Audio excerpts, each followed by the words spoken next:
अच्छाई तो अच्छाई ही रहनी चाहिए, अच्छाई में बुरा।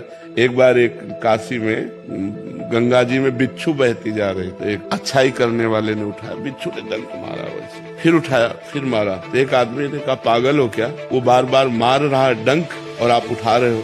बोले, ये उसका स्वभाव है, बिच्छू का स्वभाव है डंक मारना, और मेरा स्वभाव इसे बचाना, मैं इसे बचाऊंगा।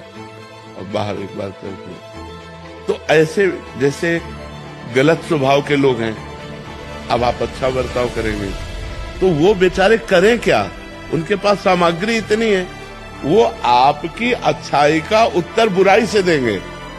आपको चाहिए अपनी अच्छाई बचाकर उनकी बुराई को वापस कर दें, वो बुराई आप पर हावी ना हो पावे, आप पर प्रभाव ना डाल पावे, तभी अच्छाई रहेगी। और ये तब हो सकता है जब हम भगवत भाव से करें, इनमें भगवान विराजमान है, तो इनसे बदला नहीं चाहेंगे, भगवान हमको देंगे, हमारी अच्छाई का फल हमें भगवान देंगे। क्या हमारे प्रारब्ध को भी भुगवाया जाता है कभी कभी स्वप्न में? स्वप्न में ऐसे प्रारब्ध को भुगवाया जाता है जो अनजाने में पाप बन गया। जैसे हम अचानक ऐसे देखते हुए जा रहे, हमारा पैर मेढक पे पड़ गया, किसी जीव पे पड़ गया, वो मर गया, तो अब आपकी इच्छा तो नहीं थी और अचानक कोई घटना घट गई, कोई जीव मर गया, तो वो स्वप्न में आपको पीड़ा दी जाएगी, उस स्वप्न में आपको काटा जाएगा, स्वप्न में आपको पीटा जाएगा, स्वप्न में आपको दंड दिया जाएगा। तो आप वैसे भयभीत हुए और जब जागे तो कहीं कुछ नहीं, तो वो अनजाने के पाप को उसमें भुगाया जाता है स्वप्न में। और कभी कभी स्वप्न बिल्कुल व्यर्थ होता है, उसका कोई ताल्लुक नहीं होता, किसी से संबंध नहीं होता, ऐसे व्यर्थ होता है। व्यर्थ की कल्पनाएं जैसे हम बैठे बैठे सोचते रहते हैं ना, वैसे ही वो कल्पना है, स्वप्न कोई सत्य विषय नहीं है। हाँ, स्वप्न में भगवान का आना और भक्तों का आना ये सत्य है।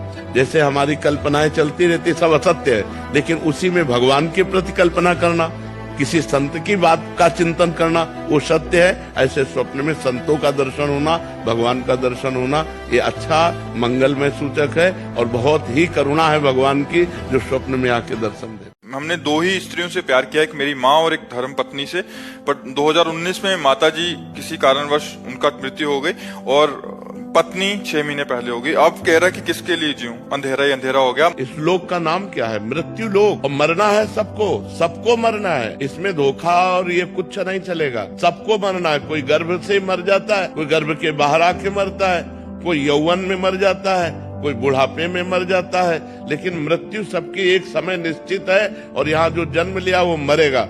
हमको भगवान से प्यार करना है। पत्नी में तुम्हारा यदि प्यार था तो पत्नी का शरीर तुम जानते हो, आंतरिक आत्मा को नहीं जानते थे। तो जिसे हम जानते नहीं, उससे उसके जाने से हमें परेशानी क्या। लेकिन जब वो आत्मा अंतर ध्यान हो गई तो तुमने पत्नी के शरीर को फूंक दिया, तुमने माँ के शरीर को फूंक दिया, तुमने बेटे के शरीर को फूंक दिया।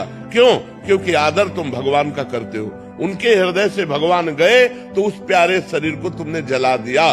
तो तुम जानबूझ करके उस शरीर से प्यार कर रहे थे। अगर वही जानबूझकर भगवान से प्यार करो तो ये प्रश्न नहीं रहेगा कि अब मैं किसके लिए जीऊं, अब मैं भगवान के लिए जीऊंगा। अभी मैं भगवान के रूप में पत्नी से प्यार कर रहा था, माँ से प्यार कर रहा था, अब मैं केवल भगवान से प्यार करूंगा।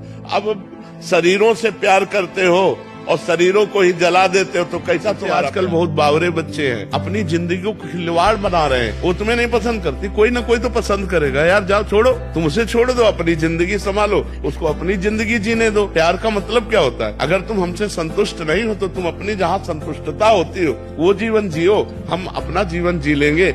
ये तो मतलब बहुत ही अज्ञान की वृत्तियां फैल रही। इतना दुर्लभ मनुष्य शरीर, इसको इस तरह से मार देना, इस तरह से कर लेना, है तो बहुत हानि का विषय है।